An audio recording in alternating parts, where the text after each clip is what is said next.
నమస్కారం, welcome to I dream. ధర్మ మార్గం విత్ విజిత కార్యక్రమానికి స్వాగతం. మనతో పాటు ఉన్నారు ప్రముఖ జ్యోతిష్యులు వేణుస్వామి గారు. ఇప్పుడు వారితో మాట్లాడి మరిన్ని విషయాలు తెలుసుకుందాం. ముఖ్యంగా మనకెన్నో సందేహాలు ఉంటూ ఉంటాయి, వాటి గురించి అడిగి తెలుసుకునే ప్రయత్నం చేద్దాం. నమస్కారం అండి. నమస్తే తల్లి. ఇప్పటి వరకు కూడా రకరకాల విపత్తులు అయితే మనం చూసాం. గత ఉగాది మన కొత్త సంవత్సరం నుంచి కూడా ఇప్పటి వరకు చాలా విపత్తులు చూసినాం. అంటే పంచభూతాల్లో ఒక్కొక్కటి ఒక్కొక్క ప్రళయంగా, అగ్ని ద్వారా కావచ్చు, గాలి ద్వారా కావచ్చు, రకరకాలుగా. ఇప్పుడు ఈ గ్రహాల మార్పుల వల్ల ఏవో రాబోతున్నాయని, మొన్న రీసెంట్గా బ్రహ్మంగారి ఇల్లు కూలింది అని, అంటే ఎక్కడ ఏ మూలన ఏం జరిగినా కూడా దాన్ని ప్రతి ఒక్కదానికి లింక్ చేసి దానివల్ల ఏదో దుష్ప్రభావాలు రాబోతున్నాయి, దీనివల్ల ఇబ్బందులు పడబోతున్నారని చెప్పి చెప్తున్నారు. మరి ఈ 2026 మనమైతే ఉగాది నుంచి చూసుకుంటాం, కానీ ఆంగ్ల నూతన సంవత్సరం రాబోతోంది. దీని ద్వారా మనకు ఉగాది వరకు ఈ మధ్య కాలంలో ఎలా ఉండబోతోంది, గ్రహాలు రాశుల పరంగా చూసుకుంటే, పంచభూతాల పరంగా చూసుకుంటే, తర్వాత మనకి సంవత్సరం మారిన తర్వాత ఎలా ఉండబోతోంది. 20 నిమిషాలు ఆడుకుందామనే ప్రయత్నం చేసిన నీకు ఇప్పుడు చిన్న ఫినిషింగ్ టచ్ ఇస్తా. ఈ సంవత్సరం గురువు అధిపతి, కమాండర్ కేతువు అన్ని క్లియర్గా ఉన్నాయి. కేతువు అంటే మోక్షకారకుడు, భక్తికారకుడు. ఈ సంవత్సరం 2026లో ఎక్కడైతే జనాలు గుమిగూడు ఉంటారో అక్కడ ప్రాబ్లమ్స్ వస్తాయి. అది రేపు జరగబోయేటువంటి పుష్కరాలు కావచ్చు, రేపు జరగబోయే సమ్మక్క సారక్క పండగ కావచ్చు, లేకపోతే దేవాలయాల్లో ముక్కోటి ఏకాదశి కావచ్చు, ఎక్కడైతే భక్తి భావం ఉంటుందో అక్కడ చాలా పెద్ద పెను ప్రమాదాలు, సంచలనాలు జరుగుతాయని శాస్త్రం చెప్తుంది. శాస్త్రం చెప్పినప్పుడు ఆ శాస్త్రాన్ని వేణుస్వామి చెప్తున్నాడు. దీన్ని కూడా తప్పు తీసుకుపోయి వేణుస్వామి ఏలినాటి శని నడుస్తుంది మేషరాశికి, మేషరాశి బాగుండదు అని చెప్పాలి, కానీ మేషరాశి సూపర్ స్టార్లు అవుతారని నేనెందుకు చెప్తా అంటే, ఒక చూసినా వేణుస్వామి మన ఒక ఆమె నేను మీనరాశి బాగాలేదంటే మీనరాశికి బాగాలేదని చెప్తున్నా వేణుస్వామి ఎక్కడ ఎప్పుడు వేణుస్వామి అని ఇట్లా ఊతుంది, ఇట్లనే ఊతుంది ఆమె, ఇట్లనే అంటుంది వేణుస్వామి చెప్పిండు అని తిట్టింది. నువ్వు నమ్మవమ్మా, ఆమె అమెరికా నుండి పంచుప్రభాకర్ అని ఒక ఆయన ఉంటాడు, ఆయన తిట్టిండమ్మా ఆ బూతులు భగవంతా నేనైతే తెల్లారి చచ్చిపోతుండే. అంటే వాళ్ళిద్దరికి ఫైటింగ్ జరిగి గదే మీనరాశి అని చెప్తున్నా నేను. ఆమె మీనరాశి అంట, గదే మీనరాశి అంటున్నా నేను. అంటే నేను చెప్పేది అదే, నేను చెప్పేది ఫస్ట్ శనీశ్వరుడు కాదు, శనేశ్వరుడు. శనీశ్వరుడు అని ఎందుకు వచ్చింది అంటే, ఒకరోజు శని శంకరుడు ఇద్దరు కలిసినప్పుడు శంకరుడు శనిని అడుగుతాడు, ఏందా నేను చూస్తే పెద్ద అందరు భయపడుతున్నారు, చాలా పెద్ద పెద్ద వాళ్ళు భయపడుతున్నారు, నువ్వు తోపు తురుమట కదా అంటాడు. అంటే నేను తోపు తురుమా కాదా, రేపు చెప్తా నీ సంగతి అంటాడు. ఎవరు శని ఈశ్వరుని అంటాడు. అంటే ఏంది అంటే, రేపు నీ టైం వచ్చింది, నీ సంగతి ఏందో చెప్తా అంటాడు. అంటే తెల్లవారి పొద్దున సూర్యోదయానికి శంకరుడు పోయి ఒక చెట్టు తొర్రలో దాచుకొని సాయంత్రం సూర్యాస్తమయం వరకు చెట్టు తొర్రలనే ఉంటాడు. ఉండి బయటకు వస్తాడు. బయటకు వచ్చిన తర్వాత శని ఎదురుపడితే నన్నేమో చేస్తా అన్నావు కదా, ఏం చేసినావు అంటాడు. అంటే నువ్వు లయకారకుడివి, ప్రపంచాన్ని శాసిస్తావు, ముల్లోకాలను శాసిస్తావు, అట్లాంటి నిన్ను తీసుకుపోయి సూర్యోదయం నుండి సూర్యాస్తమయం దానిక చెట్టు త్వరలో దాచిపెట్టిన, ఇంతకంటే నేను చేసేదే ఉంది అంటాడు. ఆట మొదలు పెట్టేశాడు అక్కడ ఆల్రెడీ. అప్పటి నుండి ఆయనకు శనీశ్వరుడు అని పేరు వచ్చింది. సో ఇది జరిగింది శంకరుడికి కూడా జరిగింది, రాముడికి కూడా జరిగింది. సో ఏలినాటి శని పీరియడ్లో, షష్టమ శని పీరియడ్లో బాధలు పడేటువంటి పరిస్థితి ప్రతి ఒక్కళ్లకు ఉంటుంది. రెండవసారి ఏలినాటి శనిలో మరీ దరిద్రంగా ఉంటుంది. కలియుగంలో దాని తీవ్రత చాలా ఎక్కువగా ఉంటుంది. కలియుగంలో ఫిజికల్ కంటే మానసికమైన దెబ్బలు చాలా ఎక్కువగా ఉంటాయి. జనాలు కొట్టే దెబ్బలు చాలా ఎక్కువగా ఉంటాయి. నరఘోష వల్ల తినే దెబ్బలు చాలా ఎక్కువగా ఉంటాయి. కలియుగ దైవమైనటువంటి వెంకటేశ్వర స్వామి వారికే ఎన్నో రకాల పూజలు చేసి దిష్టి తీయడానికి ప్రయత్నం చేస్తున్న సందర్భంలో ఆఫ్టర్ ఆల్ మానవుల మనమింత. సో మన మీద ఎన్నో రకాల దుష్ప్రయోగాలు ఉంటాయి, ఎన్నో రకాల నరఘోషలు ఉంటాయి. సో ఇవన్నీ జనాలకు తెలియజేయాల్సిన బాధ్యత ఒరిజినల్ పండితుడిగా, ఒరిజినల్ జ్యోతిష్కుడిగా నా మీద ఉంది. సో సొంత కవిత్వము జనాలకు పాజిటివ్గా చెప్పడానికి నేనేమి ఏమో అంటారు కదా, వ్యక్తిగత ఏదో అంటారు వాళ్ళను, వ్యక్తిగతంగా కౌన్సిలింగ్ ఇచ్చేటువంటి వాడిని కాదు నేను. సో నేను శాస్త్రం ఏం చెప్పిందో నేను దాన్ని మాత్రమే జనాలకు చెప్పడానికి నేను ఇక్కడ ఉన్నా. అంతేగాని క్యాన్సర్ వచ్చిన పట్టుకొని నీకు ఏం లేదు అని చెప్పి వాడిని ఇంటికి పంపించి 2 రోజుల తర్వాత సచ్చేటట్టు చేసేటువంటి నీచుండి నేను కాదు.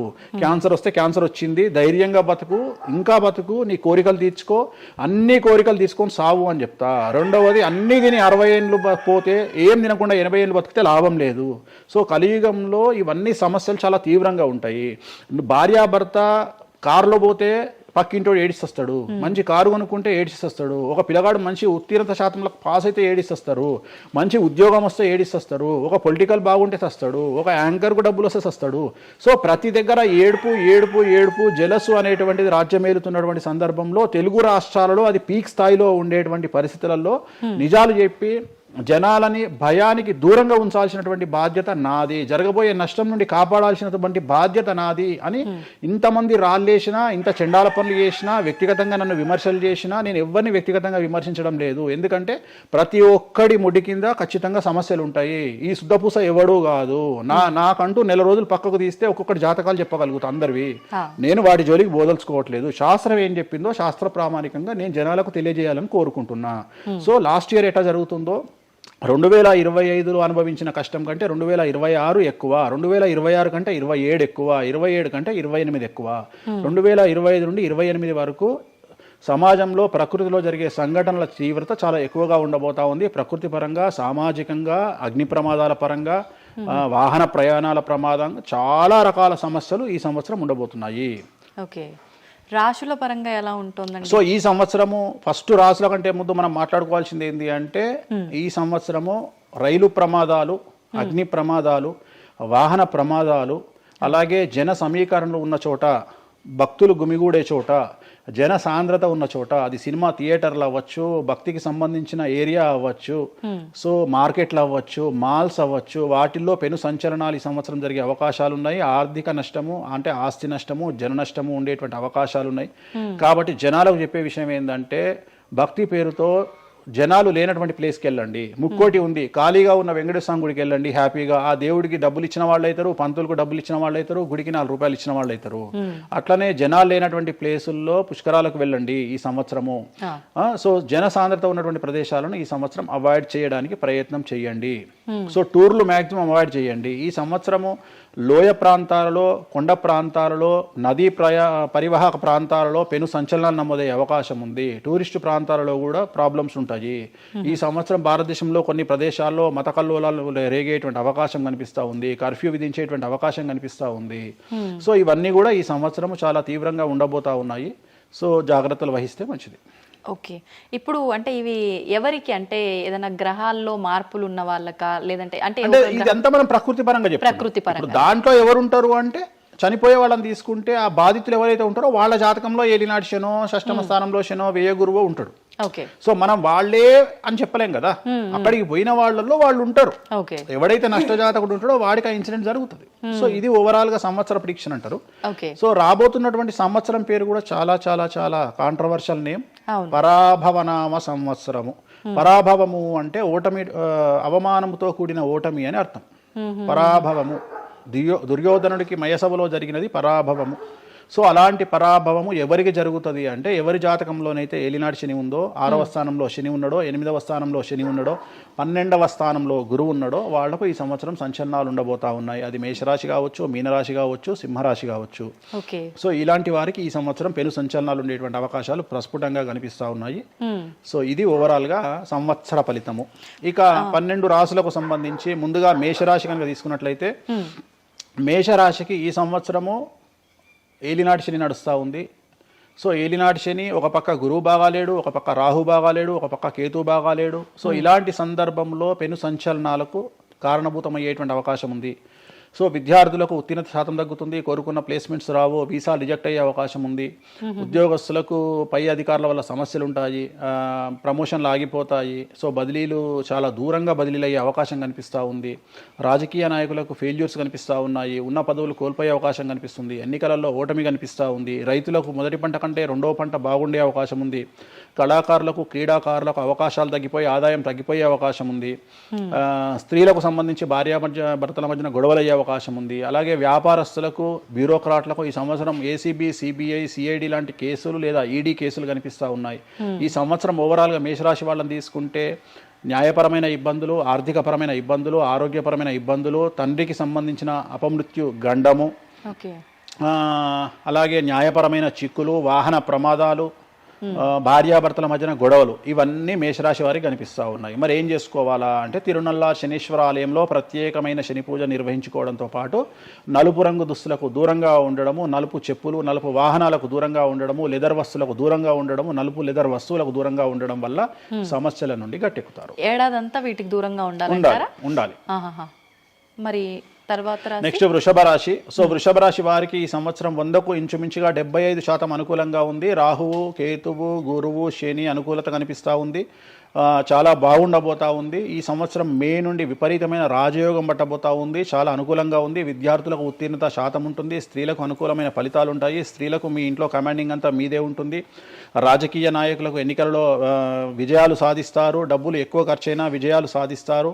అలాగే రైతులకు 2 పంటల దిగుబడి రాబడి బాగుంటుంది. విద్యార్థులకు కోరుకున్న ప్రదేశాల్లో సీట్లు వస్తాయి. ఉత్తీర్ణత శాతం పెరుగుతుంది. అవివాహితులకు వివాహ యోగ సూచనలు కనిపిస్తున్నాయి. సంతానం లేని వారికి సంతాన యోగం కనిపిస్తూ ఉంది. వ్యాపారస్తులకు అన్ని రంగాల వ్యాపారస్తులకు అనుకూలమైన ఫలితాలు ఉండబోతా ఉన్నాయి. క్రీడాకారులకు కళాకారులకు అవకాశాలు ఆదాయము పెరుగుతాయి. ఓవరాల్గా ఈ సంవత్సరం పూర్తి స్థాయిలో మీకు ఎటువంటి సమస్యలు కనిపించడం లేదు. చాలా బాగుంది కాబట్టి మీకు ఎటువంటి రెమెడీస్ అవసరం లేదు. వీలైతే సోమవారం నాడు శివాలయంలో రుద్రాభిషేకాన్ని నిర్వహించుకోండి. సో నెక్స్ట్ మిథున రాశి. ఈ సంవత్సరం ఏదైనా రాశి 100కు 110% అనుకూలంగా ఉంది అంటే మిథున రాశి. సో గురువు, రాహువు, కేతువు అన్ని గ్రహాలు అనుకూలంగా ఉన్నాయి. పట్టిందల్లా బంగారంగా ఉంటుంది. గురువు అతిచారం వల్ల మీ జాతకం చాలా బాగుండబోతా ఉంది. గత 10 సంవత్సరాల నుండి మీరు పడుతున్నటువంటి కష్టాలన్నీ తొలగిపోయే అవకాశాలు కనిపిస్తూ ఉన్నాయి. సో కొత్త స్పీడ్తో ముందుకు వెళ్ళండి. కొత్త ఆలోచనలు చేయండి. ఎంత గొప్పగా జీవితంలో ముందుకెళ్లాలో ప్లాన్ చేయండి. చాలా గొప్పగా ఆలోచించండి. చిన్నగా ఆలోచన చేయకండి. గురువు విపరీత రాజయోగాన్ని ఇవ్వబోతా ఉన్నాడు. దైవబలం మీకు అనుకూలంగా ఉంది. గురుబలం మీకు అనుకూలంగా ఉంది. శనిబలం మీకు అనుకూలంగా ఉంది. కాబట్టి కొత్త వ్యాపారాలు ప్రారంభించండి. విపరీతమైనటువంటి చాలా గొప్పగా కలలు కనండి. ఆ కళలను సాకారం చేసుకునే దిశగా ప్రయాణం చేయండి. విద్యార్థులకు అనుకూలంగా ఉంది. ఉద్యోగస్తులకు అనుకూలంగా ఉంది. వ్యాపారస్తులకు అనుకూలంగా ఉంది. రైతులకు 2 పంటలు అనుకూలంగా ఉంది. సో ప్రతి వాళ్ళు చెరువులు, తర్వాత చేపల చెరువులు, రొయ్యల చెరువులు పండించే వాళ్ళకు అనుకూలంగా ఉంది. పౌల్ట్రీ ఫామ్ వాళ్ళకు అనుకూలంగా ఉంది. రాజకీయ రంగం వారికి అనుకూలంగా ప్రజల్లో మంచి మార్పులు కనిపిస్తూ ఉన్నాయి. స్త్రీలకు మీదే కమాండింగ్గా ఉంటుంది. కుటుంబంలో మీరు ఏం చెప్తే అది జరిగేటువంటి అవకాశాలు కనిపిస్తూ ఉన్నాయి. సో మిథున రాశి వారికి పూర్తి స్థాయిలో అనుకూలంగా ఉంది. ఎటువంటి రెమెడీస్, ఎటువంటి పూజలు అవసరం లేదు. అద్భుతం అయితే వీళ్ళది. నెక్స్ట్ కర్కాటక రాశి. సో నెక్స్ట్ కర్కాటక రాశి. సో కర్కాటక రాశి వారికి కూడా ఇంచుమించు 90% అనుకూలంగా ఉంది. కాకపోతే ఇక్కడ ఉన్న సమస్య ఏంటంటే మే వరకు 2026 మే వరకు కొద్దిగా వీళ్ళకు గురువు 12వ ఇంట్లో ఉన్నాడు కాబట్టి కాళ్ళు చేతులు విరిగే అవకాశం ఉంది. దెబ్బలు తగిలించుకునే అవకాశం కనిపిస్తూ ఉంది. జాగ్రత్తగా ఉండండి. సాధ్యమైనంత వరకు లెమన్ ఎల్లో కలర్ దుస్తులు ధరించే ప్రయత్నం చేయండి. చాలా అనుకూలంగా ఉండబోతా ఉంది. రాజకీయ రంగంలో ఉండే వాళ్లకు విపరీతమైనటువంటి విజయాలు సిద్ధిస్తాయి. జనాల్లో అనుకూలమైన వాతావరణం ఉంటుంది. వ్యాపారస్తులకు విశేషించి అనుకూలంగా ఉంటుంది. విద్యార్థులకు అనుకూలంగా ఉంటుంది. అలాగే రైతులకు అనుకూలంగా ఉంటుంది. కళాకారులకు, క్రీడాకారులకు మరీ అనుకూలంగా ఉంటుంది. కాకపోతే ఓవరాల్గా కర్కాటక రాశి వారికి ఈ సంవత్సరం కొద్దిగా శత్రువుల యొక్క బెడద ఒక 10% కనిపిస్తూ ఉంది. కానీ శత్రువులను పట్టించుకోకండి. శని బలం వల్ల వాళ్ళు ఎంత ప్రయత్నాలు చేసినా, రాహు బలం వల్ల వాళ్ళు ఎంత ప్రయత్నాలు చేసినా మిమ్మల్ని ఎవరు ఏమీ చేయలేరు. సో మీరు చేయాల్సింది ప్రతి గురువారం నాడు లెమన్ ఎల్లో దుస్తులు ధరించే ప్రయత్నం చేయండి. అలాగే శ్రీకాళహస్తిలో గురు దక్షిణామూర్తి వద్ద గురువారం నాడు గురుహోరలో గురువుకు అంటే దక్షిణామూర్తికి అష్టోత్తర పూజ చేయించుకోండి. అలాగే పసుపు రంగు పువ్వు ఏదైనా ఉంటే అక్కడ నుండి తెచ్చుకొని ఇంట్లో పెట్టుకోండి. మీకు అనుకూలమైన ఫలితాలు ఉంటాయి. అంటే శని వీళ్ళకి ఫేవర్గా ఉన్నాడు అంటే శని వీళ్ళకి చాలా ఫేవర్గా ఉన్నాడు. రాహు ఫేవర్గా ఉన్నాడు. కేతు ఫేవర్గా ఉన్నాడు. మే నుండి గురువు కూడా ఫేవర్గా ఉంటాడు. అది ఉన్న చిన్న ఇబ్బందులకు కూడా ఏమైనా దానాలు అలాంటివి అదే మనం చెప్పిన ఎందుకు గురువు లెమన్ ఎల్లో కలర్ గురువుకు దక్షిణామూర్తి సరిపోతుంది. ఇంకా అవసరం లేదు. ఇంకా దానాలు అవసరం లేదు. మరి తదుపరి రాశి. సో నెక్స్ట్ సింహరాశి. సింహరాశికి ఈ సంవత్సరం అష్టమ శని నడుస్తూ ఉంది. గురువు వ్యతిరేకమైన ఫలితాలు. రాహు, కేతువు చాలా నెగిటివ్గా ఉన్నారు. సో ఇంచుమించుగా 4 గ్రహాలు వ్యతిరేకమైన దిశలో ఉన్నాయి. అష్టమ శని అంటే తల్లికి ఆరోగ్యపరమైన ఇబ్బందులు ఉంటాయి. మానసికమైన ఇబ్బందులు ఉంటాయి. శారీరకమైనటువంటి అనారోగ్య సమస్యలు ఉంటాయి. అలాగే ఆర్థికపరమైన ఇబ్బందులు, న్యాయపరమైన చికాకులు ఉంటాయి. జాగ్రత్తగా ఉండండి. నలుపు రంగు దుస్తులకు దూరంగా ఉండండి. విద్యార్థులకు సమస్యలు, ఉద్యోగస్తులకు సమస్యలు, వ్యాపారస్తులకు సమస్యలు, ఈడీ కేసులు, పోలీస్ కేసులు, బ్యూరోక్రాట్స్కు సిబిఐ కేసులు, రైతులకు పంటల దిగుబడిలో నష్టము, కళాకారులకు, క్రీడాకారులకు వాళ్ళ అవకాశాలను ఇతరులు దక్కించుకునేటువంటి అవకాశం కనిపిస్తూ ఉంది. స్త్రీలకు భార్యాభర్తల మధ్యన గొడవలు.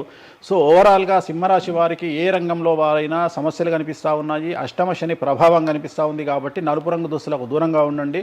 తీరు నల్లార్ శనీశ్వర ఆలయంలో ప్రత్యేకమైన శని పూజను నిర్వహించుకోవడం ద్వారా సమస్యల నుండి గట్టెక్కుతారు. ఓకే. సో నెక్స్ట్ కన్యారాశి. ఈ సంవత్సరం కన్యారాశి వారికి ఇంచుమించు 75% అనుకూలంగా ఉండబోతా ఉంది. శని, అలాగే కుజుడు, రాహువు, కేతువు, గురువు అనుకూలతల వల్ల చాలా చాలా అనుకూలంగా ఉండబోతా ఉంది. ఒకే ఒక్క సమస్య ఈ సంవత్సరం ఉండేది, భార్యాభర్తల మధ్యన ఈగోలు కానీ క్లాషెస్ కానీ వచ్చే అవకాశం ఉంది. సో కాంప్రమైజ్ అవ్వడానికి ప్రయత్నించండి. భార్య దగ్గర భర్త, భర్త దగ్గర భార్య, కాంప్రమైజ్ అవ్వండి. ఈగోలకు పోవద్దు, జెలస్లకు పోవద్దు. ఆర్థికపరమైన అంశాల్లో జాగ్రత్తగా ఉండండి. విద్యార్థులకు అనుకూలత కనిపిస్తూ ఉంది, రాజకీయ నాయకులకు అనుకూలత కనిపిస్తూ ఉంది, వ్యాపారస్తులకు, కళాకారులకు, క్రీడాకారులకు విశేషమైన యోగం లభించబోతూ ఉంది. న్యాయస్థానాల్లో పనిచేసే వాళ్లకు, న్యాయ సంబంధమైన వృత్తిలో ఉండే వాళ్లకు అనుకూలమైన ఫలితాలు ఉండబోతూ ఉన్నాయి. స్త్రీలకు విశేషించి అనుకూలంగా ఉండబోతూ ఉంది. సో ఈ సంవత్సరం కన్యారాశి వారికి పూర్తిగా అనుకూలమైనటువంటి ఫలితాలు కనిపిస్తూ ఉన్నాయి. వీరు చేయాల్సినటువంటి రెమెడీ, సోమవారం నాడు రుద్రాభిషేకాన్ని శివాలయంలో నిర్వహించండి, సమస్యల నుండి గట్టెక్కుతారు. సో నెక్స్ట్ తులారాశి వారికి షష్టమ స్థానంలో శని కనిపిస్తూ ఉన్నాడు. కాకపోతే గురువు విపరీత రాజయోగాన్ని ఇవ్వబోతా ఉన్నాడు. వీళ్ళకి గురు బలము మరియు దైవ బలం అనుకూలంగా ఉండడం వల్ల మీ జీవితాన్ని కొత్తగా ప్రొజెక్ట్ చేసుకునేటువంటి అవకాశం మీకు దేవుడు కల్పిస్తూ ఉన్నాడు. ముందుకు వెళ్ళే ప్రయత్నం చేయండి. చాలా కొత్తగా మిమ్మల్ని మీరు ఆవిష్కరించుకునే ప్రయత్నం చేయండి. మిమ్మల్ని మీరు కొత్తగా సమాజానికి చూపించుకోండి. దానివల్ల మీ ఆలోచనలు మార్చుకోండి. చాలా గొప్పగా థింక్ చేయండి, గొప్పగా కలలు కనండి, వాటిని సాకారం చేసుకోండి.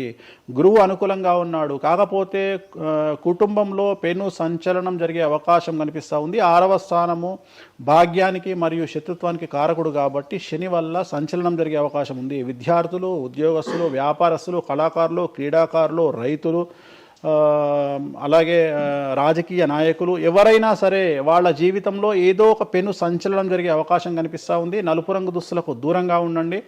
తిరునల్లార్ శనీశ్వర ఆలయంలో ప్రత్యేకమైన శని పూజ నిర్వహించడం ద్వారా సమస్యల నుండి బయటపడతారు. నెక్స్ట్ వృశ్చిక రాశి వారికి అర్ధాష్టమ శని వెళ్ళిపోయింది. శని గురువులు అనుకూలంగా ఉన్నారు, రాహు కేతువులు అనుకూలంగా ఉన్నారు. కళాకారులు, క్రీడాకారులు, ఉద్యోగస్తులు, విద్యార్థులు, వ్యాపారస్తులు, రైతులు, రాజకీయ నాయకులు, స్త్రీలు, అన్ని రంగాల వారికి పూర్తిగా 100కి 100% అనుకూలంగా ఉన్నటువంటి రాశి వృశ్చిక రాశి. పూర్తి స్థాయిలో విశాఖ 4, అనురాధ 1, 2, 3, 4, జ్యేష్ఠ 1, 2, 3, 4, 9 పాదాల వారికి విశేషించి రాజయోగంగా భావించాల్సి ఉంటుంది. మే వరకు విపరీత రాజయోగం కనిపిస్తూ ఉంది. మే తదుపరి కూడా అనుకూలమైన ఫలితాలను పొందుతారు. కాబట్టి వీరికి ఎటువంటి రెమెడీసు, ఎటువంటి పూజలు అవసరం లేదు. చాలా గొప్పగా కళలు కనండి, మీకున్నటువంటి కళలను సాకారం చేసుకోండి. మీకు ఎటువంటి రెమెడీస్ కూడా అవసరం లేదు. నెక్స్ట్ ధనుసు రాశి వారికి అర్ధాష్టమ శని నడుస్తూ ఉంది. అర్ధాష్టమ శని అనేటువంటిది డబ్బులను అధికంగా ఇచ్చి ఆ డబ్బుల ద్వారా సమస్యలు తెచ్చేటువంటి ఒక పరిస్థితి. అంటే డబ్బులు లేకపోతేనే సమస్యలు అంటారా? డబ్బులు ఉంటే కూడా సమస్యలు. డబ్బులు ఉన్నప్పుడు వాటిని మనం ఖర్చు చేసే విధానంలో సమస్యలు, వాటిని మనం ఎలా సమాజంలో ఖర్చు పెట్టబోతున్నామనే సమస్యలు ఏర్పడేటువంటి అవకాశం ఉంది. కాబట్టి మీరు ఇన్వెస్ట్మెంట్ చేయడంలో కానీ, అప్పులు ఇవ్వడంలో కానీ, ఎవరికైనా అప్పులు ఇవ్వడంలో కానీ, చిట్టీలు వేయడంలో కానీ, సహాయం చేయబోయేటప్పుడు కానీ జాగ్రత్తలు తీసుకోండి. ఎటువంటి పరిస్థితుల్లోనూ డబ్బులు ఎవరికి ఇవ్వవద్దు. సో ధనుస్సు రాశి వారికి డబ్బు పరంగా సమస్యలు ఏర్పడే అవకాశం ఉంది. రాక డబ్బులు వచ్చినాయి కాబట్టి తీసుకెళ్ళి వేరే వాళ్ళకి ఇచ్చి మోసపోయే అవకాశాలు కనిపిస్తూ ఉన్నాయి. ఈ ఒక్క విషయంలో ధనుస్సు రాశి వాళ్ళు జాగ్రత్తలు తీసుకుంటే విద్యార్థులకు, ఉద్యోగస్తులకు, కళాకారులకు, క్రీడాకారులకు, రాజకీయ నాయకులకు, స్త్రీలకు, వ్యాపారస్తులకు, రైతులకు, అన్ని రంగాల వారికి ఈ సంవత్సరం అనుకూలంగా ఉంటుంది. ఓన్లీ మీరు చేయాల్సిన రెమెడీ నలుపు రంగు దుస్తులకు దూరంగా ఉండండి. తిరునల్లార్ శనీశ్వర ఆలయంలో ప్రత్యేకమైన శని పూజ నిర్వహించడం ద్వారా సమస్యల నుండి గట్టెక్కుతారు. నెక్స్ట్ మకర రాశి వారికి ఈ సంవత్సరం చాలా అనుకూలంగా ఉంది. ఈ సంవత్సరం అండర్లైన్ చేయాల్సిన విషయం ఏమిటంటే మకర రాశి వారికి భార్యాభర్తల మధ్యన గ్యాప్ ఏర్పడేటువంటి అవకాశం ఉంది. గొడవలు వచ్చే అవకాశం ఉంది. ఈగోస్ వల్ల కానీ వేటి వల్ల అయినా సమస్యలు వచ్చే అవకాశం ఉంది. అది కాకుండా విద్యార్థులకు అనుకూలతలు ఉంటాయి, ఉద్యోగస్తులకు అనుకూలతలు ఉంటాయి, రైతులకు 2 పంటల దిగుబడి రాబడి ఉంటుంది. అలాగే రాజకీయ నాయకులకు సమాజంలో మంచి పేరు ప్రఖ్యాతులతో పాటు పదవులు సిద్ధిస్తాయి. రైతులకు 2 పంటల దిగుబడి రాబడి ఉంటుంది. వ్యాపారస్తులకు రూపాయికి 100 రూపాయల లాభం ఉంటుంది. స్త్రీలకు కోరుకున్నటువంటి ఫలితాలు ఉంటాయి. అన్ని రంగాల వారికి అనుకూలమైన ఫలితాలు మకర రాశి వారికి ఉండబోతా ఉన్నాయి. వీరు సోమవారం నాడు శివాలయంలో రుద్రాభిషేకం నిర్వహించుకున్నట్లయితే సమస్యల నుండి గట్టెక్కుతారు. సో నెక్స్ట్ కుంభరాశి వారికి ఏలినాటి శని చివరి అంకంలో ఉంది. చాలా సమస్యలు కనిపించబోతా ఉన్నాయి. కుటుంబంలో ఎవరిని తీసుకున్నా విద్యార్థులు, ఉద్యోగస్తులు, వ్యాపారస్తులు, కళాకారులు, క్రీడాకారులు, రాజకీయ నాయకులు, స్త్రీలు, ఉద్యోగస్తులు, బ్యూరోక్రాట్లు అందరికీ సమస్యలు ఉన్నాయి. వాహన ప్రమాదాలు, పోలీస్ కేసులు, కోర్టు కేసులు, ఆరోగ్యపరమైన ఇబ్బందులు, మానసికమైన ఇబ్బందులు, స్త్రీలకైతే థైరాయిడ్ సమస్యలు, పీసీఓడి సమస్యలు, గర్భసంచికి సంబంధించిన సమస్యలు, మానసికమైన ఇబ్బందులు బాధించే అవకాశం కనిపిస్తూ ఉంది. జాగ్రత్తగా ఉండండి, నలుపు రంగు దుస్తులకు దూరంగా ఉండండి, శనివార నియమాన్ని పాటించండి, సప్త శనివార వ్రతాన్ని పాటించండి. సప్త శనివార వ్రతం అంటే శనివారం నాడు శ్రీ వెంకటేశ్వర స్వామి వారికి సంబంధించినటువంటి వ్రతము. ఇది పుస్తకం మీకు మార్కెట్లో దొరుకుతుంది, తీసుకొచ్చుకొని 7 వారాల పాటు 7 శనివారాల పాటు చేయండి, సమస్యల నుండి గట్టెక్కుతారు. ఇక చివరిది లాస్ట్ది అనేటువంటిది మీనరాశి. మీనరాశి వారికి ఈ సంవత్సరం జన్మశని నడుస్తూ ఉంది. జన్మశని చాలా డేంజరస్గా ఉండబోతూ ఉంది. ఏ రంగంలో ఉండే వారికైనా ఈ సంవత్సరం సమస్యలు తప్పవు. ఆర్థికంగా, సామాజికంగా, న్యాయపరంగా, ఆరోగ్యపరంగా, వాహన ప్రమాదాలు అవ్వచ్చు, ఆర్థికపరమైన నష్టాలు అవ్వచ్చు, పోలీస్ కేసులు అవ్వచ్చు, ఇంట్లో తల్లిదండ్రులు ఒకళ్లకు ప్రాణగండాలు అవ్వచ్చు, భార్యాభర్తల మధ్యన గొడవలు అవ్వచ్చు. మరీ ముఖ్యంగా ఈ సంవత్సరం మీనరాశి జాతకులు ఉండేటువంటి ఇళ్లలో మగవాళ్లకు సంపాదన లేకుండా ఖాళీగా ఉండడం వల్ల ఆడవాళ్ళు మాత్రమే సంపాదించి, ఆడవాళ్ల ఉద్యోగంతో డబ్బులు సంపాదించి, ఆడవాళ్ళ అంటే భార్యల మీదనో, ఆడవాళ్ళ కూతుళ్ళ మీదనో, తల్లి మీదనో బ్రతికేటువంటి పరిస్థితి మగవాళ్లకు ఉండే అవకాశం ఉంది. కాబట్టి ఈగోలను చంపుకోండి. సో ఆడవారి మీద బ్రతకడానికి సిద్ధపడండి, కష్టపడండి, మానసికంగా సంసిద్ధులుగా ఉండండి. అంటే అలాంటి ఒక కండిషన్ ఈ సంవత్సరం ఉండబోతా ఉంది. ఈ ఒక్క సంవత్సరాన్ని కనుక మీరు దాటగలిగితే మీ జీవితంలో మంచి మంచి మంచి పొజిషన్లకు వెళ్తారు. సో నలుపు రంగు దుస్తులకు దూరంగా ఉండండి, రాత్రిపూట ప్రయాణాలు చేయకండి, వాహన ప్రమాదాలు జరిగే అవకాశం కనిపిస్తూ ఉంది. జన సమూహం ఉన్నటువంటి ప్రాంతాలకు వెళ్ళకండి. సో జాగ్రత్తలు తీసుకోండి, నలుపు రంగు దుస్తులకు దూరంగా ఉండండి. తిరునల్ల శనీశ్వర ఆలయంలో ప్రత్యేకమైన శని పూజ నిర్వహించడం ద్వారా సమస్యల నుండి బయటపడతారు. ఇప్పుడు ఈ రాశి ఫలాల్ని ఈ మధ్యకాలంలో చాలా మంది ఫాలో అవుతున్నారండి. ఇది అక్షరం అంటే పేరులో మొదటి అక్షరాన్ని బట్టి ఫాలో అవ్వాలా, లేదంటే డేట్ ఆఫ్ బర్త్ బట్టి వచ్చే రాశిని ఫాలో అవ్వాలా? ఇది పేరులో దాని సంబంధం లేదు, డేట్ ఆఫ్ బర్త్ ప్రకారం చూసుకోవాలి. రెండోది ఇది గోచారం, గ్రహచారం వేరు, గోచారం వేరు. ఇది జస్ట్ గోచారం ప్రకారం ఎలాగైతే మనము సౌరమానం ప్రకారము మనం చూసుకుంటామో అలా ఇది ఓన్లీ చాంద్రమానం ప్రకారము మీ నక్షత్రం ప్రకారం చూసుకోవాల్సిందే. మళ్ళీ వ్యక్తిగతమైన జాతకం వేరు. అంటే ఒక 3-4 రాశులు మినహాయించి అన్ని రాశుల వారికి కొంచెం ఇబ్బందికర పరిస్థితులే ఉన్నాయి. దానికి మీరు చెప్పిన రెమెడీస్ చేసుకుంటే సరిపోతుంది. ఈ మధ్య కాలంలో దశమహావిద్యల అమ్మవార్ల గురించి చాలా ఎక్కువగా వింటున్నాం. రాబోతున్న సినిమాలు, ఆల్రెడీ వచ్చిన సినిమాలు కూడా వారికి సంబంధించిన సినిమాలు ఎక్కువగా రావడం జరుగుతోంది. అంటే కొత్తగా అంటే ఎవరైనా మనిషి కొత్తగా వస్తే మాట్లాడుకోవడం వరకు ఓకే, కానీ భగవంతుల గురించి కొత్తగా మన అందరిలోకి రావటము, వాళ్ళ గురించి మాట్లాడుకోవటము, మళ్ళీ అంటే భగవంతుడు అంటేనే అందరికీ అందుబాటులో ఉండి వాళ్ళకున్న కష్టాల నుంచి గట్టెక్కించడానికి ఆరాధించే వాళ్ళుగా మనం భావిస్తాము. మరి వాళ్ళని అందరూ ఆరాధించొద్దని రకరకాల విధానాలన్నీ చెప్తూ ఉన్నారు. ఎవరు అసలు ఈ దశమహావిద్యలు, ఎందుకు ఆరాధించొద్దు అందరూ? నేను 1991 ఐ థింక్ ఘరానా మొగుడు అనే సినిమా ఓపెనింగ్ చేయడానికి విశాఖపట్నం వెళ్ళాను. నేను ఆ సినిమా ముహూర్తం నేనే పెట్టిన. ఇక్కడ చిరంజీవి గారి సినిమా, రాఘవేంద్రరావు గారిది విశాఖపట్నంలో అయ్యింది. బంగారు కోడిపెట్ట అనే సాంగ్ తోని ఆ సినిమా స్టార్ట్ అయింది. అది ముహూర్తం చేసిన నేను విశాఖపట్నంలో. అప్పుడు నేను అక్కడనే పక్కనే ఉన్నటువంటి శ్రీకాకుళం అనేటువంటి ఒక ప్రాంతానికి వెళ్ళిన. నేను మాట్లాడేది 1991. అప్పుడు వాళ్ళకి ఎన్టీ రామారావు అంటే ఎవరో తెలియదు. హైదరాబాద్లో ఎన్టీ రామారావు ఉంటాడు అంటే వాళ్ళ ఆశ్చర్యానికి అంతులు లేవు. అంటే ఎన్టీ రామారావు అనే వ్యక్తిని మీరు చూసిరా, మీకు తెలుసా అంటే వాళ్ళంతా అంటే ఆ రోజు ఉన్నటువంటి డెవలప్మెంట్, ఆ రోజున్న ఫ్లైట్లు, ఆ రోజున్న వ్యవస్థను బట్టి వాళ్ళు ఎక్కడనో కుగ్రామంలో ఉండేటువంటి మనుషులు. సో వాళ్లకు ఎన్టీఆర్ అంటే హైదరాబాద్ అంటే తెలియదు. మీరు ఇప్పటికీ కూడా శ్రీకాకుళం ఆ ఏరియాకి వెళ్ళి హైదరాబాద్ మీరు జీవితంలో వచ్చిరని అడగండి, 190 మందికి హైదరాబాద్ అంటే ఏందో తెలియదు. ఓకే, సో అట్లనే భారతదేశంలో ఇప్పుడు మన తెలుగు రాష్ట్రాల్లో పుట్టిన చాలా మంది దగ్గరికి వెళ్ళి ఢిల్లీ ఎలా ఉంటుంది అని అడిగితే మీకు తెలియదు, ముంబై ఎలా ఉంటుంది అని అడిగితే మీకు తెలియదు. మాకు తెలియదు కాబట్టి ప్రపంచం గింతే బాయిలకప్ప అనుకోవద్దు. సో దశమహావిద్యలు అనేవి ఇవాళ కొత్తవి కావు. ఎలాగైతే లింగాకారంలో శివుణ్ణి పూజిస్తున్నామో, శివుడి భార్య అయినటువంటి సతీదేవిని అదే యోని రూపంలో పూజిస్తున్నాము. అయిపోయింది, చెరిసగం మంచుకురు ప్రపంచాన్ని. నీకు ఇవాళ తెలిసింది వేణుస్వామి చెప్తే. వేణుస్వామి ఎంక్వైరీ చేయడం అలవాటు, వేణుస్వామికి ఎక్స్ప్లోర్ చేయడం అలవాటు కాబట్టి తిరిగి వచ్చి నీకు ఇవాళ చెప్తే నీకు అర్థమైంది. నువ్వు అంత మాట మాట్లాడుతున్నావు. అరుణాచలం ఎవరికి తెలిసి బాలటి వరకు? ఎందుకు అరుణాచలానికి పొలోమంటే వెళ్ళిపోతున్నారు అంటే చాగంటి కోటేశ్వరరావు గారు చెప్పడం వల్ల నీకు అరుణాచలం తెలిసింది. మరి అరుణాచలం విషయంలో ఇదే డిస్కషన్ ఎందుకు వస్తలేదు? అరుణాచలం అనేది నిన్న మొన్నటి దానికి తెలియదు కదా జనాలకు. ఇవాళ గిరి ప్రదక్షిణలు చేస్తూనే ఉన్నారు కదా మీరు అందరు పోయి. అంటే ఎవరో ఒకళ్ళు ఒక సబ్జెక్టు గురించి మాట్లాడేటువంటి పరిస్థితిలోకి రావాలి, ఆ ఫ్రీడమ్ మనం ఇవ్వాలి. సో అరుణాచలం గురించి చాగంటి గారు ఎలా మాట్లాడినారో దశమహావిద్యల గురించి వేణుస్వామి గత 5 సంవత్సరాల నుండి ఫైటింగ్ చేస్తూ ఈ స్టేజ్కి తీసుకొచ్చిండు. దశమహావిద్యల గురించి మాట్లాడడంలో చాలా ఇబ్బందులు ఉంటాయి, ఎందుకంటే చాలా మంది దొంగ పనులు చాటుకు చేయాలనుకుంటారు కానీ పబ్లిక్ లో చేయాలనుకోరు. సో అలాంటి దాన్ని సైలెన్స్ బ్రేక్ చేసినటువంటి వ్యక్తి వేణుస్వామి. దానివల్ల వేణుస్వామి చాలా సఫర్ అయ్యిండు, సామాజికంగా సఫర్ అయ్యిండు, పండితులతో సఫర్ అయ్యిండు, మీడియా వల్ల సఫర్ అయ్యిండు, చాలా మందితో సఫర్ అయ్యిండు దశమహావిద్యల గురించి మాట్లాడడం వల్ల. అంటే ఎందుకు మరి మీరు ఇంత సఫర్ అవుతున్నప్పుడు ఎందుకు నా ఇష్టం అది, నా ఇష్టం అది. అంటే సమాజంలో ఉన్నప్పుడు ఇష్టం మన ఇష్టం. నేను తప్పు మాట్లాడతలేను కదా, నేనేం తప్పు మాట్లాడతలేను కదా. ఇప్పుడు నేననే పాయింట్ ఏంటంటే అల్ట్రాసెట్ అని ఒక టాబ్లెట్ ఉంటుంది, ఆ టాబ్లెట్ లో గంజాయి ఉంటుంది. సో మనం వాడే చాలా టాబ్లెట్లలో గంజాయి ఉంటుంది, మనం వాడే చాలా టాబ్లెట్లలో కొన్ని క్యాన్సర్ ఔషధాలలో పాము విషం ఉంటుంది. దాని గురించి మనం మాట్లాడుకోం. సో మనం దేని గురించి మాట్లాడుకుంటాము అంటే ఏదైనా కొత్తది వచ్చినప్పుడు వేణుస్వామి లాంటి వాడు వచ్చినప్పుడు మాట్లాడుకుంటాడు. ఇప్పుడు చాలా మంది కొంతమంది నాకు తెలిసిన వాళ్ళు షుగర్ అంటే ఇప్పటికి కూడా చెప్పుకోరు, భారతదేశంలో షుగర్ వస్తే చెప్పుకోరు షుగర్ వచ్చిందని. అంతెందుకు ఇవాళ గురించి సరోగసి గురించి ఇప్పటికీ మన దేశంలో మాట్లాడుకోరు.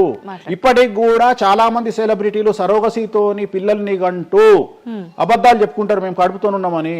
అట్లనే అబద్ధాలు చెప్పుకుంటారు, అట్లనే శ్రీమంతాలు చేసుకుంటారు, కానీ వాళ్ళంతా సరోగేట్ మదర్సు. కానీ వాళ్ళు జనాలకు తెలియదు, ఎందుకంటే పొద్దున్న లేచి డోర్ కొట్టి నువ్వు కడుపుతో ఉన్నావా లేదా అని బెదిరిస్తారు. ఎవడన్నా బెదిరించాడు కదా. నువ్వు ఒక నిజమైన ప్రెగ్నెంట్ను పిలిచి అమ్మ 9 నెలలకు నీ బాడీ లాంగ్వేజ్ ఏందో అడుగు, డెలివరీ అయిన తర్వాత 40 రోజులు నీకు సుక్కలు ఎట్లా కనిపిస్తాయో అడుగు. మొన్న నాకు బాగా క్లోజ్ అయినటువంటి ఒక ఆమె 21 కొడుకు పుట్టిండండి వేణుస్వామి గారు, 21కి రండి అని పిలిచింది. 21కి పోయినా 5వ అంతస్తులు ఉంది వాళ్ళ ఇల్లు. కిందికి నేను వచ్చిన పార్కింగ్ దిగంగానే వేణుస్వామి గారు మీరు లిఫ్ట్ లో రండి అని మెట్లెక్కుంటూ పోతుంది. 22వ రోజు నాకు అనుమానం రాదా? వస్తుంది. నేను కూడా అడగాని పుట్టిన కదా, నేను కూడా ఒక అమ్మ కొడుకునే కదా, నాకు తెలుసు. సరోగసి మదర్ కి ఇబ్బందులన్నీ అసలు ఉండవు. ఈమె కనదు కదమ్మా. ఇప్పుడు ఎవరో అంటారు, మీరు అది గెస్ చేశారు. గెస్ చేయడం ఏంది? 2 మెట్లెక్కాలంటేనే బాడీ లాంగ్వేజ్ తెలిసిపోతుంది కదా.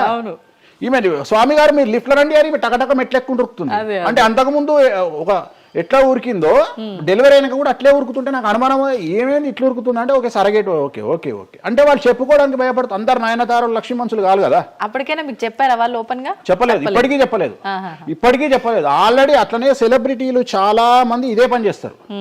సో ఇలాంటివి మాట్లాడుకోవాలి అంటే సమాజం యాక్సెప్ట్ చేయదు. కానీ వేణుస్వామి వచ్చి దశమహావిద్యలో నాన్ వెజ్ పెడతారు అనగానే ఇక నాన్ వెజ్ ప్రపంచంలో ఎవరు తిననట్టు, ఇక నాన్ వెజ్ అసలు నాన్ వెజ్ ఇక అసలు అదేదో తప్పైనట్టు, ఇక లిక్కర్ ఎవరు తాగలేనట్టు. మళ్ళా చూస్తే తెలంగాణలో హైయెస్ట్ లిక్కరు సేల్స్ భారతదేశం మొత్తంలో తెలంగాణదే ఉంటుంది, ఆంధ్రప్రదేశ్దే ఉంటుంది. మనం బతికేది 2 రాష్ట్రాలు బతికేదే లిక్కర్ మీద బతుకుతాయి. కానీ మళ్ళీ మనకు ఎక్కడ లేని బాధ వేణుస్వామి మాట్లాడితే నిజాయితీగా మాట్లాడిండు కాబట్టి వేణుస్వామి తప్పు చేస్తుండు, వేణుస్వామి ఆడ మంద అవుతుండడా. సార్ అప్పుడు కరోనా వరకు తినకూడని కమ్యూనిటీలు ఏవి కూడా అంటే నాన్ వెజ్ ముట్టుకోని కమ్యూనిటీలు కూడా డాక్టర్ చికెన్ తినురి మటన్ తినురి అనగానే ఒక్కొక్కడు మార్కెట్లో లేనంత మటన్ చికెన్ తిన్నారు. కమ్యూనిటీల గురించి నేను మాట్లాడా. అప్పటిదాకా మేము తినము అన్నోడు కూడా తినడం స్టార్ట్ చేసారు. అంటే నువ్వు డాక్టర్ చెప్తే మళ్ళీ డాక్టర్ చెప్పాడు కాబట్టి తింటున్నామండి, లేకుంటే తినేవాళ్ళం కాదు. తిన్నావా లేదా? సో తప్పే ఉంది. అసలు మద్య మాంసాదులు లేని దేవతల గురించి మాట్లాడుకుందాం. ఎక్కడున్నారు దేవతలు? అసలు మద్య మాంసాదులు లేని దేవతలేరి? రాముడు క్షత్రియుడు, మాంసం తినలేదా? సురాపానం అంటున్నావు, దేవతలే సురాపానం తీసుకున్నారు. అది మద్యమే మరి అది దానికి ఏంటమ్మా? ఇప్పుడు ఎన్నో యాగాలు చేస్తారు, అవన్నీ పుకార్లు అంటున్నారు. అదే చెప్తున్నా నేను నీకు. సురాపానము అని ఎక్కడ పెట్టిరు? అమృతము అని ఎక్కడ పెట్టి? సురాపానము నథింగ్ బట్ సారా, ఇప్పసారా. అంటే అప్పుడు ఇన్ని రకాల మందులు లేవు కాబట్టి, స్కాచ్లు ఓడకాలు వైండ్లు లేవు కాబట్టి అప్పుడు మనకు ఒకటే ఏంది? సురాపానం అంటే సారా అంటే ఇప్పసారా, ఇప్ప పూల నుండి తీసినటువంటి సారా. అంతే, అది కూడా అంతే. మళ్ళా రోజులు పెరుగుతున్న కొద్ది టేస్ట్ మారుతుంది.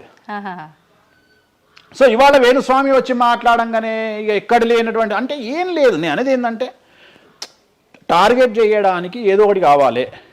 ఇప్పుడు నువ్వు దశమహావిద్యల గురించి తెలుసుకోవాలి అంటే నువ్వు కామాఖ్య పోవాలి. కామాఖ్య పోవాలి అంటే అప్ అండ్ డౌన్ 30,000 అవుతుంది ఫ్లైట్ టికెట్, ట్రైన్లో పోలేవు.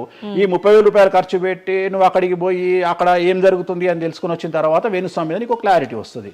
సో ఒకవేళ నమ్మినోడు నమ్ముతాడు, నమ్మనోడు నమ్మడు. I don't care. నేనేంటంటే నేను తీసుకున్నటువంటి టార్గెట్ ప్రకారం వెళ్తున్నా, నేను చెప్పాలనుకున్నా. కానీ ఆల్మోస్ట్ ఆల్ తెలుగు స్టేట్స్లో 70-80% జనాలకు వామాచారం అంటే ఏందో తెలుసు, దశమహావిద్యలు అంటే ఏందో తెలుసు, దశమహావిద్యలో దేంతో పూజ చేస్తారో తెలుసు, అన్నీ తెలుసు. ఇంకొకటి ఏమైపోయిందంటే మీడియాలో నా గురించి రావడం వల్ల వేణుస్వామి వామాచారంలో స్పెషలిస్టు అనే విషయాన్ని నేను పబ్లిసిటీ చేసుకోకుండానే జనాల్లోకి వెళ్ళిపోయింది. సో ఎవరైతే వామాచారంతో పూజలు చేయాలనుకుంటారో ఆటోమేటిక్గా వాళ్ళే నా దగ్గరకు వస్తున్నారు. స్వామి, ఎందుకంటే ఇప్పుడు క్యాన్సర్కు పలానా దగ్గర మందిస్తారు అని నువ్వు నెగిటివ్గా ప్రమోట్ చేసావు అనుకో, జనాలు అక్కడికే పోతారు. అట్లనే వేణుస్వామి వామాచారంలో పూజలు చేస్తాడట, వామాచారం కావాల్సిన వాళ్ళు నా దగ్గరికే వస్తారు డైరెక్ట్. సో ఈజీగా నన్ను రూట్ చేసి ఈయన దగ్గరికి వెళ్ళండి అని చెప్పినట్టు అయిపోయింది. అందుకని నాకు ఫ్రీ పబ్లిసిటీ వల్ల ఇంకా నేను ఉన్నదానికంటే ఇంకొక 100% బిజీ అయినా. అంటే ఏమవుతుంది, ఎందుకంటే అమ్మవారు కదా డిసైడ్ చేసేది. నేనేమనుకుంటా అంటే అమ్మవారు డిసైడ్ చేస్తుంది, అమ్మవారే డిసైడ్ చేస్తుంది. ఇప్పుడు నేను ఏదైనా హిందూ మతానికి, హిందూ శాస్త్రానికి, వామాచార విధానానికి, తంత్ర మార్గానికి, అమ్మవార్లకు వ్యతిరేకంగా నేను ఏం చేసినా అమ్మవారు నన్ను సర్వనాశనం చేస్తుంది. ఒకవేళ నా జోలికి వస్తే అమ్మవారు చూసుకుంటుంది, వాళ్ళ సంగతి నాకు అనవసరం.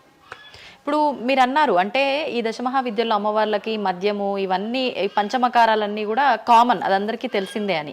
మరి మీరొక్కరే ఎందుకు బల్లగుద్దినట్టు ఇది వాస్తవం అని చెప్తున్నారు? అందరూ చెప్పే విధానం ఏ రకంగా ఉంది అంటే మనలో ఉన్న ఈ చక్రాలని యాక్టివేట్ చేయడము, మద్యము అని అంటే మద్యం కాదు ఇంకేదో అని చెప్పి, మాంసము అంటే మాంసం కాదు అల్లంతో ఇంకేదో మిక్స్ చేస్తే వచ్చేదాన్ని మాంసంగా పలుకుతారు కానీ అది మాంసం కాదు, అంటే జీవిని చంపడం ఇదంతా కాదు, ఈ విధానం చాలా మంది చెప్పుకుంటారు వస్తున్నారు. ఏం చెప్తారు అట్లా? అంటే దక్షిణాచారంలో పూజలు చేసే వాళ్ళు వాళ్ళ దగ్గరికి భక్తులు రావాలి అంటే వాళ్ళు అదే చెప్తారు.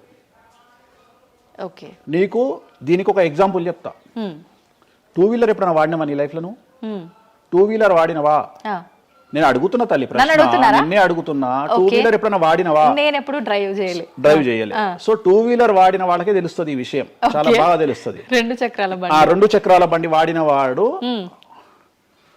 కార్పొరేటర్ దాంట్లో ఆ పెట్రోల్లో చెత్త వస్తుంది. చెత్త వచ్చినప్పుడు బండి స్టార్ట్ కాదు.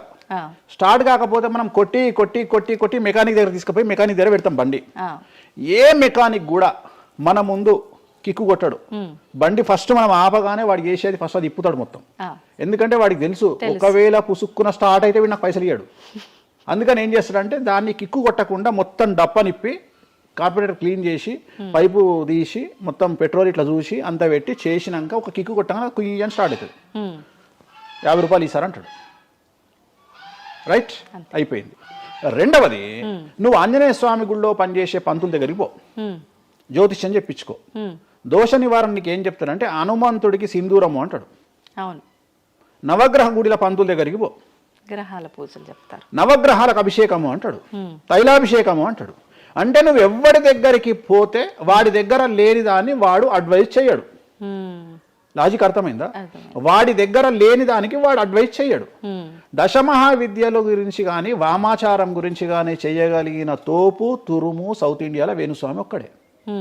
బుద్ధి లేనోడు ఎవడన్నా నువ్వు పోతే పండితుని దగ్గరికి పోతే నాకు చేత కాదండి, నేను ఎదవనండి, అక్కడ వేణుస్వామి గారు ఉన్నారండి అని ఎవడన్నా పంపిస్తాడా? నిన్ను పంపించరు. ఏమంటాడు అప్పుడు? అవన్నీ తప్పులు నేను చేసే కరెక్ట్ అంటాడు. అంతేగాని నా దగ్గరికి వీళ్ళందరూ దారి మళ్ళిస్తారా?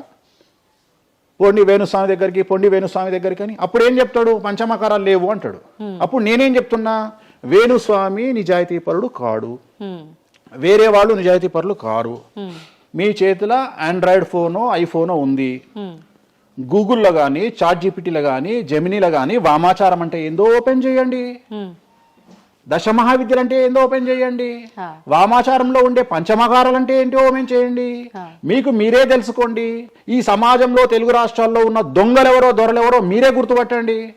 ఎవరు అబద్ధాలు చెప్తున్నారు అనే విషయాన్ని తెలుసుకోండి. వేణుస్వామి దొంగ అయితే వేణుస్వామి దగ్గరికి రాకండి, వేణుస్వామి జ్యోతిషం చేత కాకపోతే రాకండి, వేణుస్వామి పంచమకారాలు తప్పు చెప్తే రాకండి. మీరు ఎవరిని అడగండి, మనుషుల మాట నమ్మకండి, దీన్ని నమ్మండి. నేను అందుకనే మనుషుల్లో మార్పులు ఉండొచ్చు, మనుషుల్లో భేదాభిప్రాయాలు ఉండొచ్చు, మనుషుల్లో ఈగోలు ఉండొచ్చు. దీంట్లో ఈగోలు లేవు, దీనికి ఈగో లేదు. దీనికి పొసెసివ్నెస్ లేదు, దీనికి ఈర్ష లేదు. మంచిగా ఓపెన్ చేయండి, వామాచారం అని కొట్టండి. వామాచారం అంటే ఏందో చూపిస్తుంది, పంచమకారాలు అంటే ఏందో చూపిస్తుంది, దశమహావిద్యలు అంటే ఏందో చూపిస్తుంది, కామాఖ్య దేవాలయం అంటే ఏందో చూపిస్తుంది. సో పంచమకారాల్లో ఏమేమి ఉంటాయో అదే చూపిస్తుంది.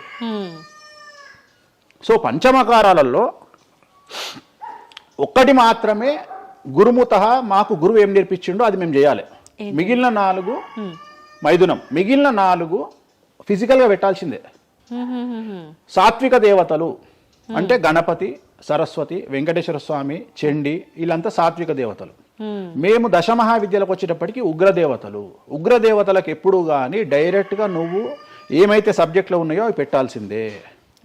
సో ఉగ్రదేవత విషయంలో కాంప్రమైజ్ అనేది లేదు. ఉగ్రదేవతలకు నువ్వు ఖచ్చితంగా సాటిస్ఫై చేయాల్సిందే. నాకు అర్థం కాని విషయం ఏంటంటే తెలంగాణలో ఆషాఢ మాసంలో బోనాల విషయంలో జరిగే తంతునే నేను కొత్తగా చేస్తలేను, అదే తంతు నేను చేస్తున్నా. మీకు అక్కడ లేని సమస్య ఇక్కడ ఎందుకు వస్తుంది నాకు అర్థమైతలేదు. కానీ అక్కడ బలి అండ్ పానకం, కళ్ళు ఈ 2 సాకపోయటం మాత్రమే ఉన్నాయి. పంచమకారాలు ఏం లేవు కదా. మత్స్యం అంటే ఏంది? చేపతో ఏం కుంపలు మునిగినాయి. కానీ మీరు అన్నట్టుగా చూస్తే ఇక్కడ పంచమకారము, ఇక్కడ మాత్రం పంచమకారం కాదు కాబట్టి విమర్శిస్తున్నారేమో. అవునమ్మా, ఇప్పుడు ముద్ర అనేది అది ముద్ర తంతే కదా, క్రియనే కదా. తంత్ర మార్గంలో ముద్ర అనేది ఒక వ్యవస్థ. మత్స్యము అంటే చేపనే కదా. నువ్వు కొత్తగా పెట్టేది ఏముందాడా? మటను, మద్యము, మత్స్యము, ఇంకొకటి ఎక్కువ వస్తుంది నీకు, అంతే అంతే కదా నువ్వు పెట్టేది. కానీ అది కూడా ప్రాంతాన్ని బట్టి చేయాల్సిన విధానము. దాన్ని తీసుకొచ్చి ఇక్కడ మాట్లాడేది ఏంది, ఎందుకు మాట్లాడాలి అని అంటున్నారు కదా. సో ఇప్పుడు ఒక ప్రాంతానికే దేవత పరిమితం అయితే అట్లా అని కాదు, కొంతమంది ప్రాంతానికి పరిమితమై ఉంటారు, కొంతమంది గ్రామానికి పరిమితమై ఉంటారు, అలా ఉంటూ ఉంటారు కదా. మరి అక్కడ కామాఖ్య దగ్గరే చేయాలి, కామాఖ్య దగ్గరే మాట్లాడాలి, ఆ పూజలు తీసుకొచ్చి ఇక్కడ చేయడం ఇక్కడ నేనేం చేయలేదే అనే వాళ్ళు ఉన్నారు. అవునమ్మా, అదే చెప్తున్నా. వాళ్ళు ఎందుకు అంటున్నారు అంటే వాళ్ళకి పొట్టబోతుంది కదా, వాళ్ళ కూడు దగ్గర, నోటి దగ్గర కూడు పోతుంది కదా, మస్తుగా మాట్లాడతారు. ఇది ఏమైతుంది, నేను ఒక లాజిక్ చెప్తా. ఇప్పుడు నీకు ఒక షాపు నడుస్తుంది, బుక్ స్టాల్ అంటే, ఎదురుగా ఇంకో బుక్ స్టాల్ పెట్టినప్పుడు ఆటోమేటిక్గా వీటి దెబ్బతింటాడు. నేను ఒక కొత్త మార్గం ఎంచుకున్నా, ఈ కొత్త మార్గం ఎంచుకోవడానికి దమ్ము ధైర్యం కావాలి. నా వేలో నేను వెళ్తున్నా. నన్ను విమర్శించడానికి చాలా మంది వస్తారు. కారణం ఏంటి అంటే వేణుస్వామి ఒక్కడే, కానీ 99 మంది పాజిటివ్ దక్షిణాచారంలో వెళ్తే వేణుస్వామి ఒక్కడే వామాచారంలో వెళ్తున్నాడు. వీళ్ళకి నేను అందరికీ కాంపిటీటర్గా వీళ్ళు భావిస్తున్నారు. నేనేమంటున్నా అంటే సార్ నీకు నేను కాంపిటీటరే కాదు, ఎందుకంటే మీరందరూ సౌందర్య, మన ఆమె పేరు ఇంకో సాయి, ఏమో హీరోయిన్ పేరు ఏదో ఉంటుంది కదా, సాయి పల్లవి. సో మీరంతా సాయి పల్లవి సౌందర్య టైపు, నేను సన్నీ లియోన్ టైపు. నన్ను వదిలేయండి, నన్ను వదిలేయండి. నాకు మీకు కాంపిటీషన్ లేదు. నేను బికినీ మీద తిరుగుతా, నేను అన్ని వదిలేసుకున్నా. నా మొలదారం కూడా తీసి పక్కకు పెట్టిన. అంటే నాకు బట్టలు ఇప్పే అవకాశం మీకు ఇయ్యట్లా, మొత్తం ఇప్పేసుకున్నా నేను ఆల్రెడీ. మీరు ఇప్పుదామంటే ఏం లేవు నా దగ్గర చివరికి నా అండర్వేర్తో సహా, నా మొలదారంతో సహా ఇప్పుకున్నా. ఇంకేం లేవు మీరు ఇప్పడానికి. సో మీ పని మీరు చేసుకోండి, మీరు సాత్విక దేవతలను ఆరాధించుకోండి, మీరు ఏం చేసుకోండి. వీళ్ళంతా ఏ కాన్సెప్ట్ అంటే సువర్ణ పుష్పార్థం అక్షతాం సమర్పయామి అంటే సువర్ణ పుష్పం అనుకొని అక్షతలేనైనా మీరు అదే బ్యాచ్. మంద అనుకొని మటన్ అయినా, మాంసం అనుకొని మటన్ అయినా, మంద అనుకొని స్కాచ్ పోయినైనా నాది ఆ బ్యాచ్. నా బ్యాచ్ నాదే. నేను జెన్యూన్గా ఏం కావాలనో అమ్మవారికి అదే ఇస్తా. చాలామంది శాస్త్రంలో వారాహి అమ్మవారికి ఎరుపు రంగు అన్నము నైవేద్యంగా పెట్టమని చెప్పారు. ఇక మన మేధావులు ఇంత కుంకుమ తీసుకొని అన్నంలో కలిపి ఇక ఫీల్ అవుతుంటాడు, ఇక వాడికి రక్తం కలిపినట్టే ఇక తీసుకొచ్చి పెడతాడు. అంటే నువ్వు అమ్మవారిని పిచ్చిదాన్ని చేస్తావా? శాస్త్రం ఏం చెప్పింది, నువ్వేం చేస్తున్నావు అంటే చెక్ చేసుకోమని చెప్పి ఇవి చేత కాదు ఎవరికి. శాస్త్రం ఏం చెప్పింది, వారాహి అమ్మవారికి ఎరుపు రంగులో అన్నం పెట్టమని చెప్పింది. నువ్వేం చేస్తున్నావు, అమ్మవారిని మోసం చేసి కుంకుమతో అన్నం పెడుతున్నావు. ఆ కుంకుమ కూడా ఒరిజినల్ కాదు, డూప్లికేట్ కుంకుమ. సో అక్కడ ఏం పెట్టాలో నాకు తెలుసు, నువ్వు వాటి పెడతలేవు. అమ్మవారు నిన్నెందుకురా అనుగ్రహిస్తుంది? అమ్మవారిని నిన్ను ఎందుకు అనుగ్రహించాలి అంటే నువ్వు అమ్మవారిని మోసం చేసే మొనగానివి కదా, మోనార్కు కదా నువ్వు. నేను మోసం చేయ అమ్మవారిని. రెండవది, నన్ను నమ్మితే నా దగ్గరికి రమ్మంటున్నా. నా మాట వినకండి, వాళ్ళ మాటనే వినండి, ఈ శుద్ధపూసల మాటనే వినండి, నా మాట వినకండి. ఫస్ట్ మీరు నన్ను మెచ్చుకున్న వీడియో దయచేసి చూడకండి. నన్ను యాంకర్లు బట్టలిప్పాలి అని ప్రయత్నం చేసిన వీడియోలు చూడండి. నన్ను చాలా వరకు అంటే ఈయన ఏదో దొరకబట్టి విని ఆ ఉన్న లాస్ట్కు నాది ఆ ముల్లారం కూడా ఇప్పేసిన ఇంకేమైనా ఉన్నాయేమో బాడీలో గుంజుదామో అనే ప్రయత్నం చేసి యాంకర్ల వీడియోలో చూడండి, నా గురించి నెగిటివ్ పెట్టిన వీడియోలో చూడండి.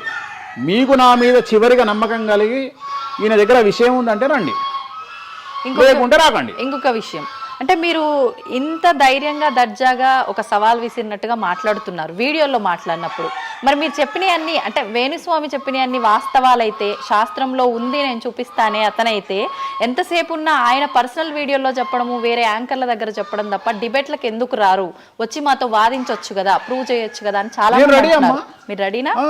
డిబేట్లకు రాను, డిబేట్లకు రాను. ఎందుకని? కానీ మనం అగ్రిమెంట్ పేపర్లు రాసుకుందాం. నీ ద్వారా చెప్తున్నా నువ్వు కామాఖ్యకు నేను తీసుకుపోతా, నేను చెప్పిన దాంట్లో కామాఖ్యలో ఏది జరగకపోయినా నా దుకాణం పని చేసుకుంటా, నా ప్రాపర్టీ మొత్తం రాసి చేసి నేను నా ఫ్యామిలీతో సహా దేశం వదిలిపెట్టి వెళ్ళిపోతా, లేదు స్టేట్ వదిలిపెట్టి వెళ్ళిపోతా. అన్ని వాస్తవం అని మీరు ప్రూవ్ చేస్తారు. అక్కడ పోనీ అక్కడ నేను ప్రూవ్ చేసిన అవసరం లేదమ్మా, నీకే ₹1,00,000 ఇస్తా, పోయి చూసుకొని రాదు కెమెరాలో. ఓకే, ఎందుకు దీనికి ఎందుకు డిబేట్ ఎందుకు, నువ్వే పోయిరా, నీకు నేను డబ్బులు ఇస్తా, ₹1,00,000 ఇస్తా, పోయిరా. ఓకే, పోయేసి అక్కడ ఏమేమి జరుగుతుంది, ఏమేమి పూజలు చేస్తారో నువ్వే చెప్పు. ఇప్పుడు కామాఖ్యలో కూడా అమ్మవారి గర్భగుడి లోపల దాకా ఈ పంచమకార వ్యవహారం కానివ్వండి, బలి సాంప్రదాయం, ఆ బలికి సంబంధించిన విధానం కానీ లోపలికి లేదు, అది కూడా ఏదన్నా మెయిన్ గుమ్మం బయటే అని అంటున్నారు. అది సో ఇది అంతా నీకు ఎప్పుడు రైట్స్ వస్తాయి అంటే చూసినప్పుడు మాట్లాడడానికి వస్తాయి. నువ్వు ఎవరో చెప్పిన దాన్ని నన్ను కార్నర్ చేయడానికి అడిగితే పనికిరావు. నేను అనే పాయింట్ ఏంటంటే ఇవన్నీ షో చేయడానికి పనిచేయనటువంటి వ్యవస్థ, అంటే ఇవన్నీ నేను వీడియో రూపంలో మీ ముందుకు తీసుకురాలనేటువంటి వ్యవస్థ. సో దీనికోసము నువ్వు వాళ్ళ కోణంలో నన్ను ప్రశ్న అడిగినావు అనుకో, నేనేమంటున్నా అంటే నా కోణంలో అడిగిపిస్తా, వచ్చి చూడు. నా కోణంలో నువ్వు ఎప్పుడు అడుగుతావు? నాతో పాటు వచ్చినప్పుడు అడుగుతావు. నువ్వు నాతో పాటు చూడకపోతే నువ్వెట్లా అడుగుతావు? అట్లనంట ఇట్లనంట. ఇప్పుడు నార్త్ ఇండియా వాడు ఉన్నాడు, నేపాల్లో ఉంటాడు, వానికి వెంకటేశ్వర స్వామి విగ్రహం ఏందో తెలియదు. సపోజ్ వానికి ఎవడో చెప్పిండు ఎల్లిగాడు వెంకటేశ్వర స్వామి కాదు ఆడ అమ్మవారు ఉన్నదని, వాడు కూడా నువ్వు అడిగినట్టే అక్కడ లోకల్ యాంకర్ అడుగుతుంది, ఆడ వెంకటేశ్వర స్వామి కాదట అమ్మవారు ఉన్నదట కదా అంటాడు. నువ్వు చూస్తే అరే పిచ్చినాయాలా, అరే ఎదవనాయాలా, ఆడున్నది వెంకటేశ్వర స్వామిరా, దేవుడురా అని చెప్తావు. అవునా? నువ్వు ఆ కామాఖ్య అమ్మ వాడిని చూస్తానని ఇట్లా అడగకపోతుంటే నువ్వేమడుగుతుంటే నీ వర్షన్ మారుతున్నావు, వేణుస్వామి గారు మిమ్మల్ని ఎందుకు టార్గెట్ చేస్తున్నారండి ఎదవలు అని అడిగే విధానం మారుతుంది. నువ్వు చూడకపోతే నీకు ఎక్కడ అడుగుతావు? నీ ఆలోచన విధానం ఏంటంటే ఈయన ఏమన్నా ఇరుకున పెడదామా అనే ఆలోచనే తప్ప, అరే ఈయన నేను చూడలేదు కదా, నాకు రైట్సే లేవే అని నువ్వు అనుకుంటలేవు. నీకు రైట్స్ ఎక్కడ ఉన్నాయమ్మా అడగడానికి? నన్ను అడగడానికి నీకు రైట్సే లేవు. అంటే మీరు అన్నట్టు నేను అక్కడికి వచ్చి చూస్తే అక్కడ జరిగేది చూస్తా, అది మాత్రం శాస్త్ర ప్రకారంగా జరుగుతుందో లేదో నేను చూడలేను కదా. అంటే దీన్ని బట్టి ఉద్దేశం ఏంటి అంటే ఒక దేవాలయంలో కూడా శాస్త్ర ప్రామాణికంగా జరగదు. కామాఖ్యలో తెలుగు వాళ్ళు మాట్లాడుకునే పండితులు మాట్లాడుకునేవే నిజాలు. ఇప్పుడు నువ్వు అనేది అదే కదా, అంటే అది ప్రాంతీయం ప్రకారంగా జరుగుతుంది. అది మరి ఏదైనా ప్రాంతీయమే జరుగుతుందమ్మా, ఏదైనా ప్రాంతీయమే జరుగుతుంది. గోవాల కసినో ఆడితే తప్పు లేదు, తెలంగాణలో కసినో ఆడితే తప్పు. దాన్నే దేశకాలమాన పరిస్థితులు అంటారు. తిరుపతి వెంకటేశ్వర స్వామికి తిరుపావడ సేవ చేస్తారు, మరి ఎందుకో లోకల్ టెంపుల్ ఎందుకు తిరుపావడ సేవ చేస్తలేరు? తిరుపతి వెంకటేశ్వర స్వామి వారికి పునుగుపిల్లి తైలం పెడతారు, మరి అట్లనే ఇప్పుడు రేపటి నుండి రామాలయంలో పునుగుపిల్లి తైలం పెట్టి నువ్వు వచ్చి నువ్వు స్టార్ట్ చేయమ్మా. మన తెలుగు రాష్ట్రాలలో నువ్వు ప్రాంతీయత గురించి మాట్లాడుతున్నావు కదా, అంటే ఒక్కొక్క దానికి ఒక్కొక్క కట్టుబాట్లు ఉంటాయి. అవునమ్మా, నీకు కావాల్సింది అల్టిమేట్ గా ఏంది? నీకు డబ్బు కావాలి, నువ్వు కోరుకున్న కోరికలు తీరాలి, అంతే కదా. నువ్వు కోరుకున్న కోరికలు తీరాలి. ఎంతమంది ఎకనామికల్ అఫెన్స్ చేస్తలేరు భారతదేశంలో? టీచర్ దగ్గర నుండి మొదలుకుంటే ప్రతి ఒక్క నువ్వు ₹1,00,000 లోన్ తీసుకొని కట్టకపోతే నీ ఇంటి ముందరకు వస్తారు. 20,000 కోట్లు తీసుకున్నాడు దొబ్బేస్తే వాని సంఖ కూడా ఎవడు పట్టుకోడు. ఇవి కదా మనం మాట్లాడుకోవాలి. ఇవి చేతగావు. వేణుస్వామి కామాఖ్య నుండి అమ్మవారిని తెచ్చి హైదరాబాద్లో పెట్టిండు అంటే నేను అనే పాయింట్ ఏంటంటే ఇదే చెప్తున్నా. ఇప్పుడు విమర్శించడానికి బట్టలిప్పడానికి చేసే ప్రయత్నము, నువ్వు సబ్జెక్ట్ గురించి ఆలోచించి వామాచారం అంటే ఏంది, దీనివల్ల లాభం ఏంది, ఇది కదా అడగాల్సిన ప్రశ్నలు. కానీ ఏం చేస్తున్నావు? నీ దగ్గరకు వచ్చే వరకు సాధ్యమైనంత వరకు అసలు కామాఖ్యలో ఇష్టమే లేదట కదా. ఒకవేళ నిన్ను నిరూపిద్దామని నేను విశ్వ ప్రయత్నం చేస్తే చివరికి నువ్వేం మాట్లాడతావు? అది అక్కడ లోకల్ అట కదా. అవును లోకలే, అది లోకలే. ప్రతి ప్రాంతానికి ఆచారం ఉంటుంది. మరి సంక్రాంతి అనే పండుగ ఆంధ్ర వారిది కదా, తెలంగాణలో లేదు కదా. మరి తెలంగాణ రేపటి నుండి వేస్తే జనవరిలో తోలు తీద్దాం ఒకనొకంది చెప్పు, మరి చేద్దాం. పతంగులు ఎగిరేసుడు తెలంగాణ ప్రాంతం కదా, ఆంధ్రాలో కూడా నేస్తే తందాం ఈసారి. చెప్పు మరి, నువ్వే చెప్పు. ఎందుకు బ్రిటిష్ వాళ్ళు అలవాటు చేసిన న్యూ ఇయర్ ని మనం జరుపుకోవట్లేదా? అంటే నీకు నచ్చిందేమో, నేను అదే చెప్తున్నా. మీరు చేస్తే సంసారం, వేణుస్వామి చేస్తే వ్యభిచారం.